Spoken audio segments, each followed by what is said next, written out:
Chip Chip-a-roo. Hello. Nice to see you. Nice to be seated so very close to you. So very close. We are doing our first video recording of the podcast. If there is no video, it didn't work out. Just FYI.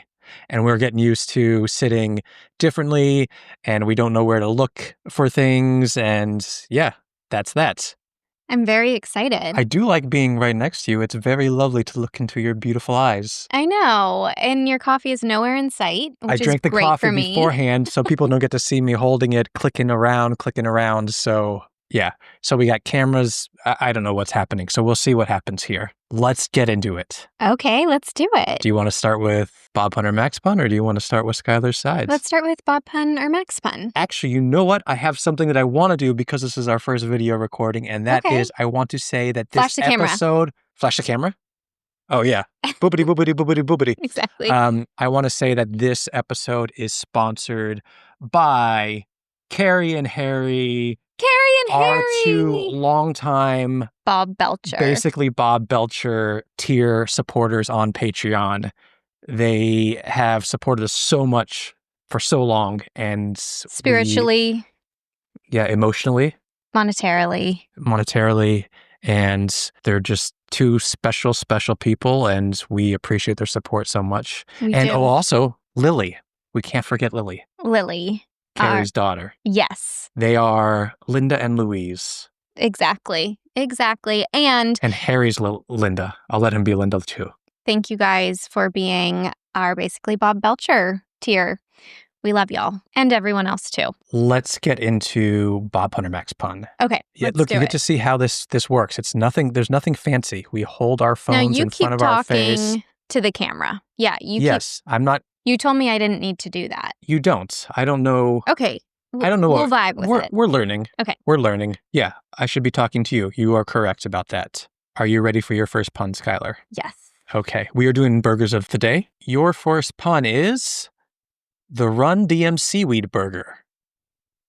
I don't understand the pun. There are rappers from the 80s and 90s called Run DMC. Oh, okay. Did not know that. My youngness is showing. Say it one more time.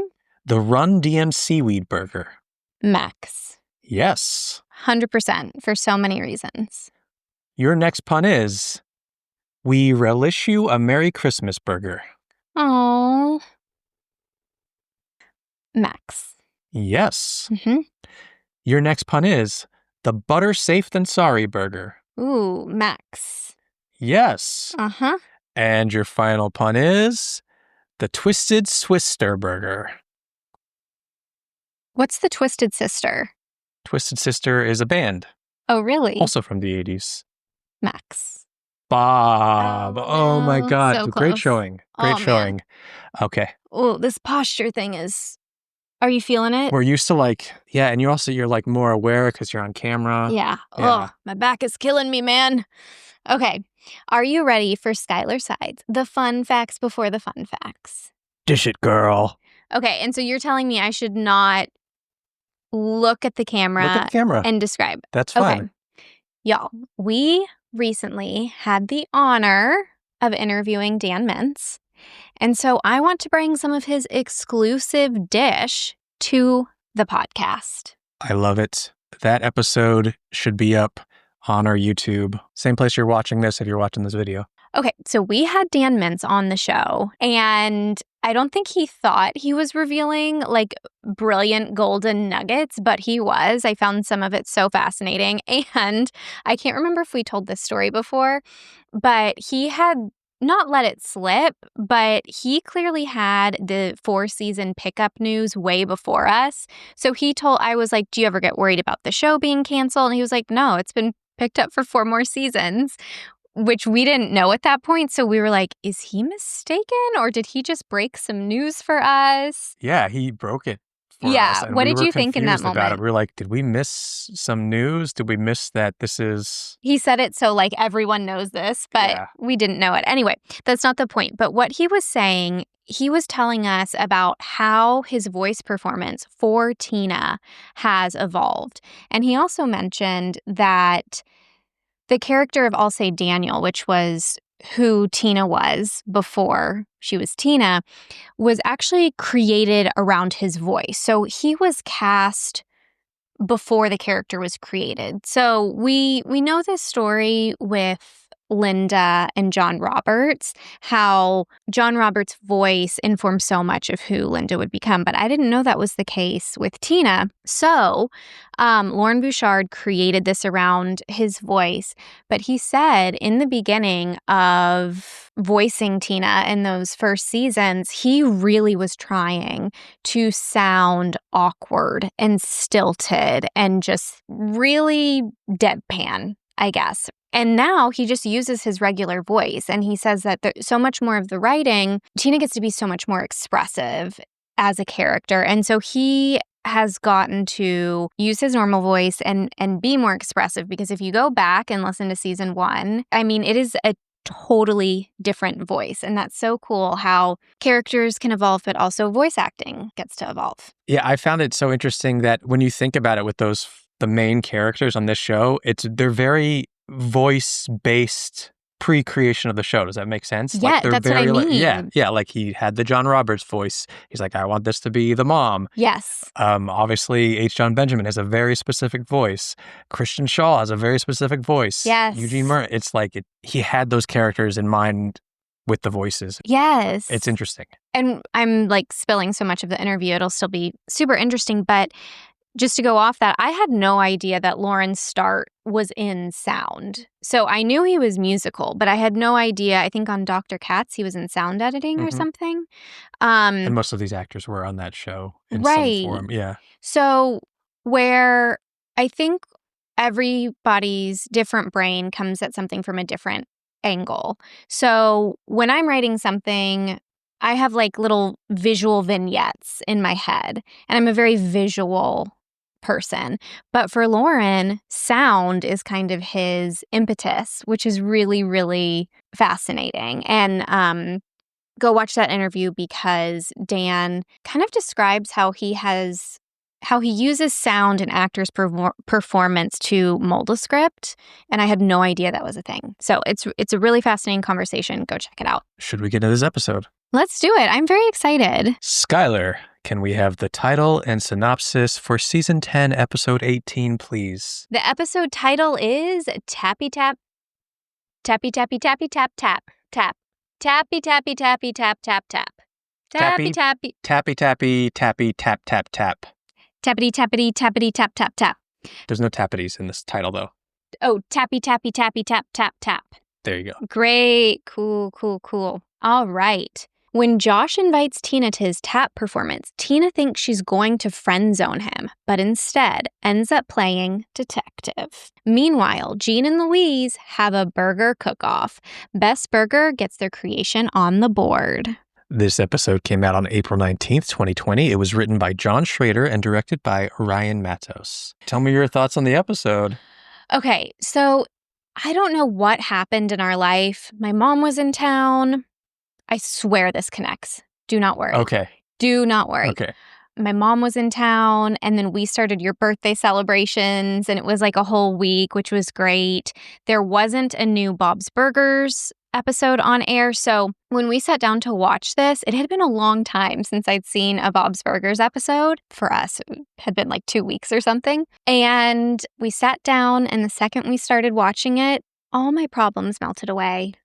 Did you feel that yesterday? Yeah, it's amazing. Like those opening credits start and you kind of feel it just hit. And yeah, it really does. Like whatever you were stressed about, whatever, you have a few like minutes to just enjoy this family. I really like my world just got so much brighter. It was really one of the highlights of my day. Yeah, and I was like kind of like, I don't know that I want a Josh dancing episode, but I ended up loving it. I ended up loving it too. I didn't remember having like really strong positive feelings about this. And from the second it starts, I am so happy that I am going on a Tina-led adventure, and that in the B story, I get to hang out with Jean, Louise, and the parents at the restaurant. It's so fun. Let me talk about how this episode starts, which is Tina is in a power position. And we don't always get to see Tina in a power position, but she's like, listen, this Josh guy, he wants me. He wants to hop the train to T-Town. And things are going really well with me and Jimmy Jr. And when she describes what well means and her silly joke about what's up, and she holds her thumb up, and it's a very mediocre interaction. Tina, and especially having been editing Dan Mintz's episode, this is like the best Dan Mintz performance. You have the interior monologue of her playing detective in her head and then having to speak to Josh. Tina steals it. Yeah, I love the gag of her just like being silent and staring at him and him calling her out on it while she's having the internal monologue. Yeah. There's a live action thing where they do that too. I don't know. You mean in a live action movie? Yeah, either a movie or a TV show where they made a similar gag, and it's just funny. Because you think about like something like The Wonder Years, which is like 80% inner monologue. Yes. And you're just like, what are the other people doing here while Kevin is having these like that's so these funny. internal thoughts? Yeah, so it's kind of poking fun at every TV show or every film that has a lot of narration. Yeah. First person narration. Oh, love The Wonder Years. Okay, let's go back to Tina being in power here. Do you enjoy it as much as I do? Oh, always. And I love confident Tina. Exactly. I love her when she's just so confident, and she's like, and she brings that into this storyline as this detective who's going to figure out who is the culprit. And if you need a reminder, someone, air quotes, sabotaged Josh's stairs. His tip-tap stairs. And spoiler alert, it was just Josh with his tip-tap shoes. Why can't I say just tap shoes? Because you want to be like tippity-tap. Tippity-tap-tap-tap-tap. I'm like him in the end credits, which we'll get to. You're like Bob Scatting for Mr. Business. Yeah, I have to say, I love a whodunit, and this was very satisfying to me.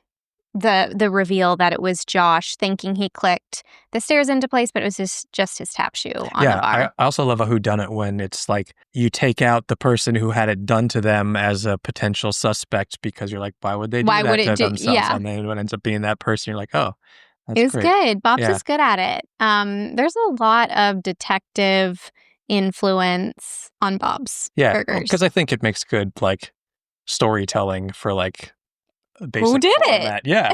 Who did it? Who did this thing? And we have, you have to figure it out. You have this goal to get to. I'm on the edge of my seat.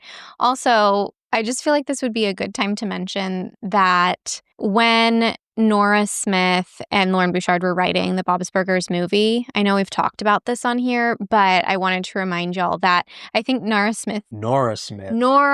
not Nara. How dare Nora Smith usurp my Nora Smith in cultural Googleability? There's people out there who are like, I know neither of those people. Yeah. If you're on TikTok, you know Nora Smith. Am I going to go down that rabbit hole? Yes. Okay. I'm going to give me... thought process. Give me 10... I was almost like, is she having inner monologue and I should call her out on it? Okay. This is getting meta here. Give me 10 seconds to do... People can see that you actually do tap your wrist. My wrist. Yeah. Give me without a watch on it. 10 seconds to do a Nora Smith rant. Okay. I'm actually timing you?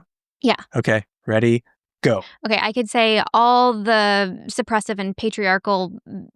You're running out of time. Situations about Nora Smith, but the one thing I hate so much is that other influencers have adopted her voice, and then it goes like this.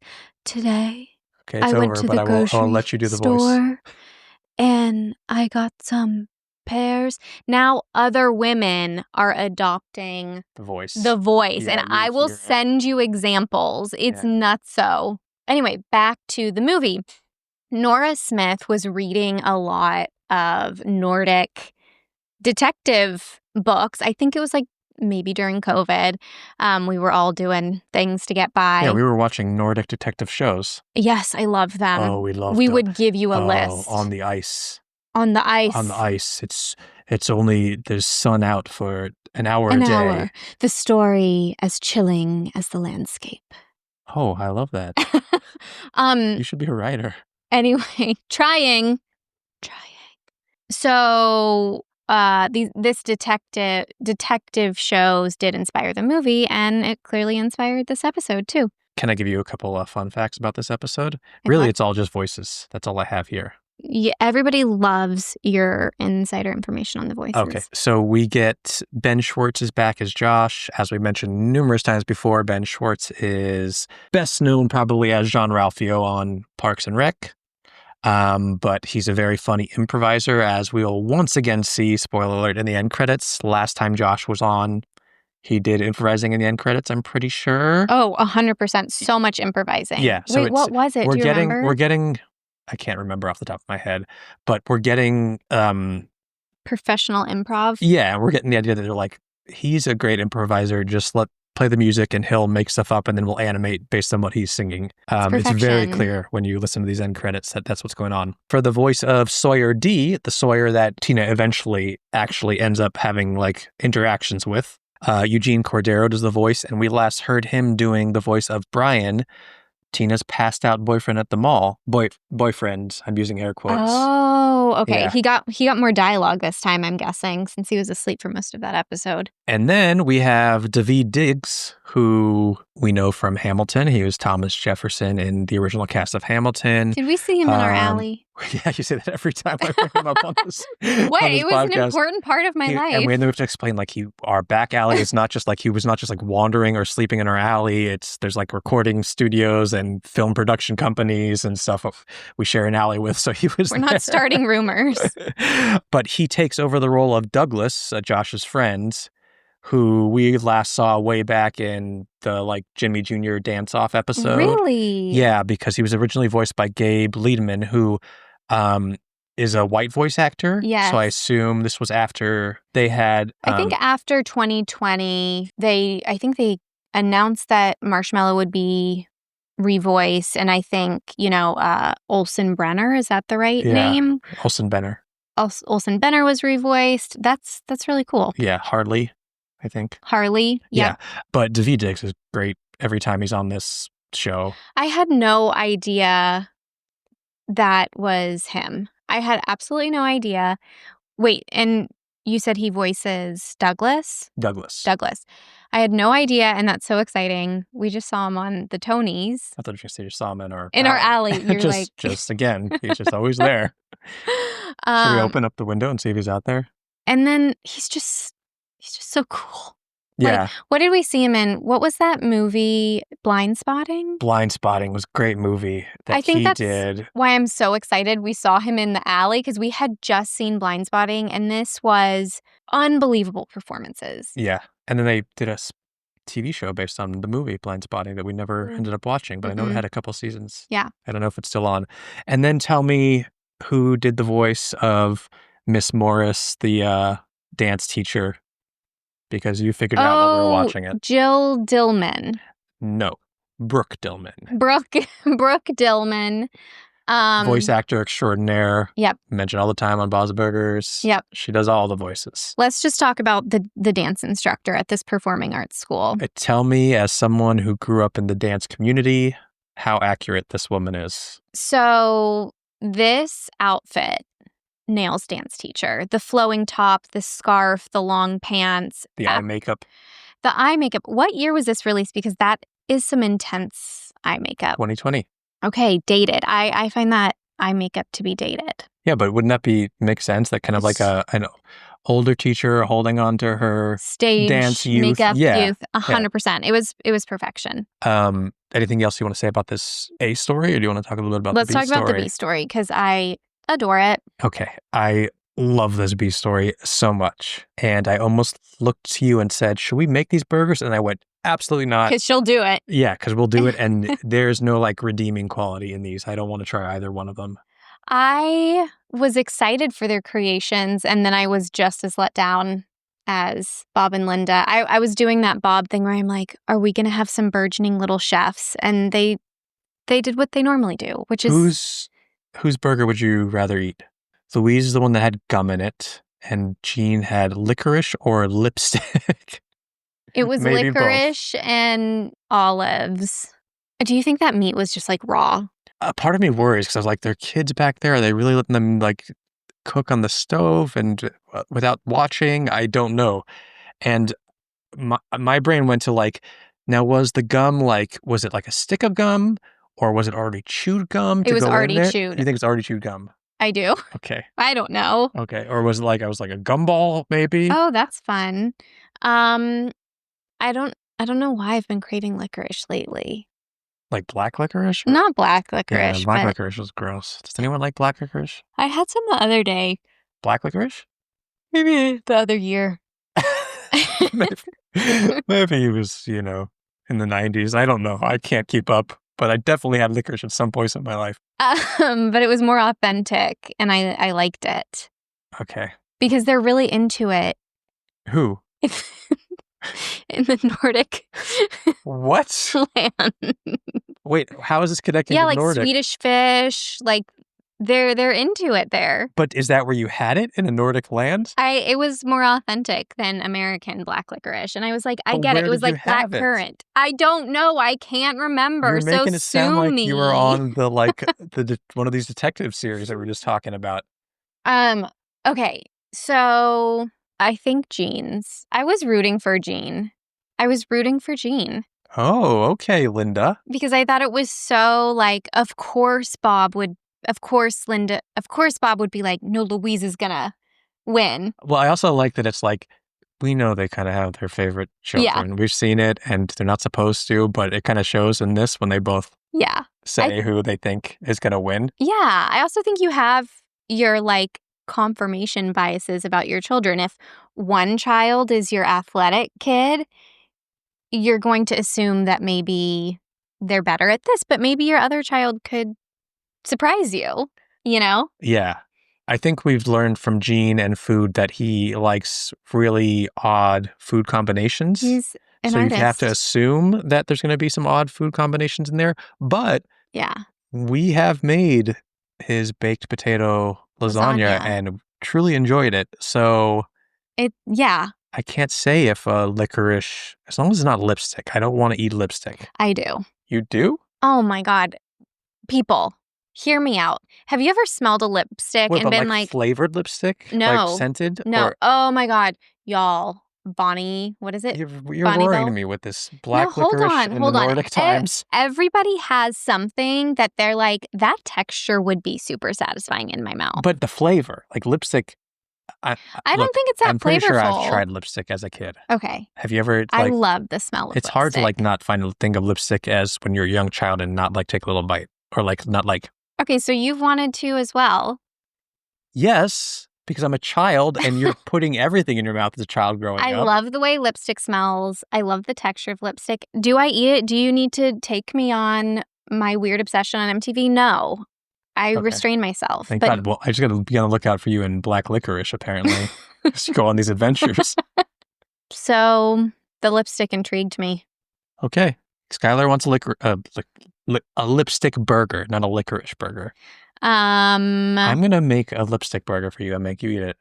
I ate glue as a kid. I feel like that one's popular, the Elmer's glue. Yeah, I think so too. Why is it? That's a big gag in Billy Madison. Oh, really? Yeah, he's just eating the glue out of the thing. Offers it up. Okay.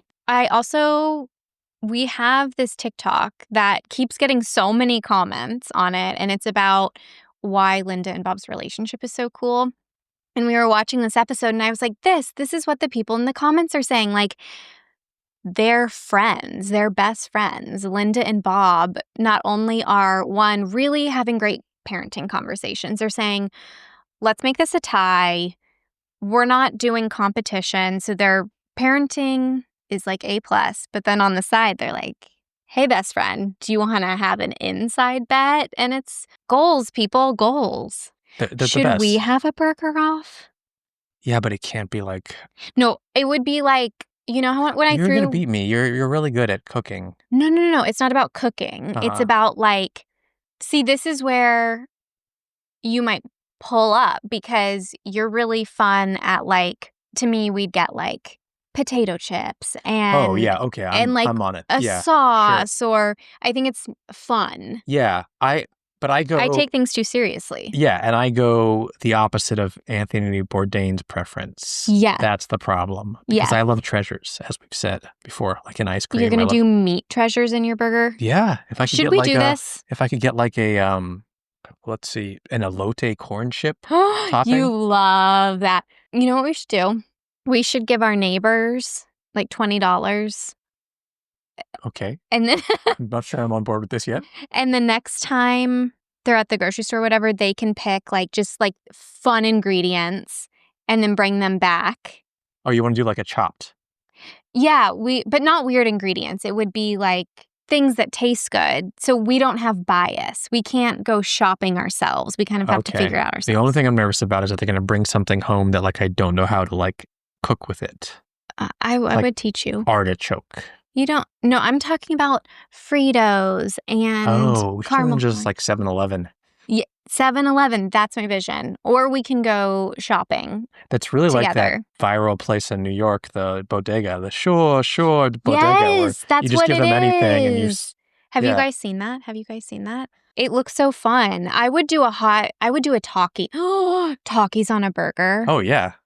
So see, that's why I'm gonna win that. No, but I dibs on Talkies. No. Okay, should we do this? Let us know. And we love y'all the most, our listeners. So you guys get to decide which burger you think is better. Should we get into these end credits? Is there anything? Oh, Teddy. Oh, yes. Teddy comes in batting 1,000. Yep. He's not there. He is only there in the third act. Is that right? Yeah. Comes in. He has to try both burgers. He is not getting the parenting nudges. Yeah. From Linda and to Bob. Pretend that they're delicious, and he kept eating it. That's what I wanted to say. The animation of those burgers made me very ill. They did such a good job in making those burgers look absolutely disgusting. It's true. They give them like a purple. That's hue. why the meat. Like I was worried about what was going on with the meat. The color is not great. Yeah. Yeah. Should we get into the end credits? Yeah, let's do it. Okay. I'm not sure how this is going to work on video. I don't know if they're going to play in the video. Probably not. We'll figure it out. Okay. So the final moment before the end credits is Tina and Josh are having this moment where they're both kind of like, yeah, I just want to be friends. And they both feel that way. I am heartbroken. I personally find Josh lovely. Yeah. He might be a little bit too into himself. Okay. Too focused on his art. Yeah. Right. Not that Jimmy Jr. isn't a little bit too, but he's more of the clueless, I like to dance in a field of butterflies. Oh, I like that. Yeah, me too. What did you think of the show? I mean, before I fell. Give me your honest feedback. I thought it Tell was fabulous. me everything. I mean, you love the finger waggle, right? What's not to love about this? Damn it, Josh, I'll rip that thing off. I can't say that. Better say something fast, though. You're taking a long time to answer. My feet are little instruments. Okay, tell me what's happening here, Skylar. Okay, we have the classic end credit sequences, but through the kitchen window, we have darkness and then a spotlight with Josh in his performance outfit. Yes, and as we mentioned earlier, we have Ben Schwartz just kind of improving this tippy tap song, and I'm probably just going to let it play through because... But I think what's so fun about doing this podcast and weeks of learning about the end credits is the second I heard this and I was like, is that who I think it is? And Max was like, yeah. I'm like, oh, he's improving this. We get to learn so much. He is so improving this. So pay attention to that. He's like, I know we say it every time this character is on, but he's such a phenomenal improver, and go watch any of his improv specials. Yeah. Or just like follow him on Instagram or TikTok. He posts, like he does improv tours. Oh, really? And the clips are so funny. He's just really... Oh, he's posting from the tours. Yeah, he's really great fun. at it. So fun. But yeah, this is very clearly all improvised. Now I'm jumping on the counter. And now I'm jumping in the button and where's it going? Oh, it's coming back from up here. I hurt my knee a little bit, but now it's tippity tap, and now it's tap right back to me. Why isn't anybody joining me? Okay, I'll take a solo. Okay, now tiddly tap, a tooly tooly. Can he do it? Can he have a big finish? Here we go. Tippity, he's done. He's done. Okay. Why'd you say at the end there?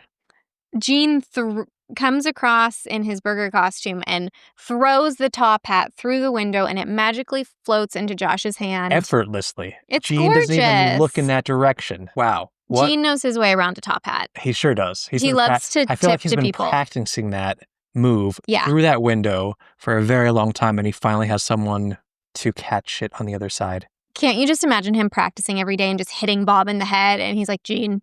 Yes. But he did it. Yes. So I think if people are watching this, be like, how did that even happen? That's not. He's been practicing. Yeah, of course he has been. Yeah. Yeah. Should we score these end credits? But I think we need to talk about his performance a little bit more. Okay. Yeah.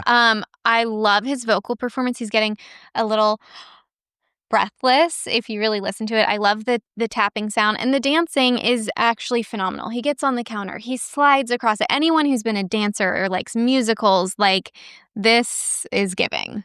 I do want to say that I love tap dancing. You love watching it? I love watching it. I love the sounds of it. I do too. It's just super enjoyable. Have What you a ever taken great tap idea. lessons? I have not. I think I would be very bad at tap dancing. I think this is like Oh, you I hope our neighbors downstairs. Yeah. Yeah, you have tap on the front and the back of the shoe, right? And then sometimes you have it at different parts of the shoe if you want to like. No. Yeah, like it's like the front of the shoe and the back of the shoe. Or it's all across the whole bottom of the shoe. It is? No, I think you should know better than me. You're I a thought dancer. tap shoes was just on the ball of your feet. No, and on both. Oh. I'm pretty sure. Shame on me. So you could do it. Yeah, so you can do like Yeah. some toe stuff, some heel stuff. Got it.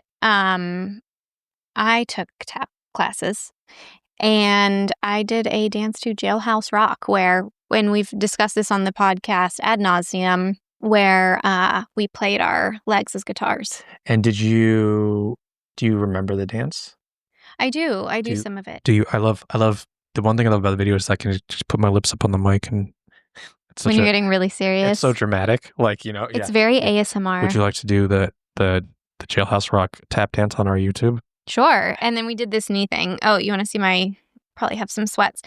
Do you see the knee thing I'm doing? Yeah, they don't. But is it cool? Yes. Should we score these end credits? Yes. We score on a scale of 1 to 10 H's at the end of Tina's Do you want to go first? You can Okay. go first. Okay, here's the thing. Yeah. Well, actually, I'm not going to defend it yet. I'm going to give my score first. 7.5 H's. Yeah, and I'll say 8. I'll say 8 only because in order to get the most out of this, it's knowing that this was improv. It's knowing this person's history. No, I'm going to 7.5. Yeah, I think that's fair. I think that's good. I would have gone. Sorry, I don't mean to cut you off. No, I want to hear what you have I to would have say. gone a little bit lower, but I liked the Gene hat toss, and then I liked the okay, I'm done at the end. Yeah. It really cracked me up. I love the stream of consciousness. Like, anyone want to join me? Okay, I'll take a solo. Oop, I hurt my knee. Kind of how my brain sounds all day Oh, long. Interesting. That's why I'm always staring at you, waiting for you to finish talking. Mm-hmm. Okay? Those are the end credits to, I got to say it now. Tappy, tappy, tappy, tap, tap, tap. Thank you, everyone, for listening or watching. Or watching. Oh, we have some Patreon subscribers to thank. We have to burger pun their names. I did not forget about you. Let's pull it up. We've got James Genova. Thank you for joining us on Patreon. Moving forward, you'll be known as the Parfames. Genova Salami Burger. Delicious. Wow. A Actually, parfait. I'm not sure. A No, salami parfait? this has Gene written all over it. James, welcome. We are so excited to have you. James joining you is Sophia Darkangelo. Moving forward, Both you'll be of known. these names. They're great names, They're right? character names. Yeah. I love it. Dofia Dark Crangelo Burger. Oh, Bob. Yeah. It's Thanksgiving. We're doing something a little avant-garde. Yeah. I love it. If you'd like your name burger punned here on the show, bobscredits.com. Nope, that's not correct. Patreon.com/bobscredits. We've got all sorts of bonuses over there. 2 bonus episodes a month. and all sorts the of back other catalog. fun things. Yeah, different tiers. Check it out. And you also support us on this podcast. That's the best way to do it. Thank you guys. We're so excited to have you join us. Anything else you want to say before we get out of here? I'm going to just say, stay tap happy. Like slap happy, but tap happy. Got it. Okay, you got it. Tip. Okay. Got it.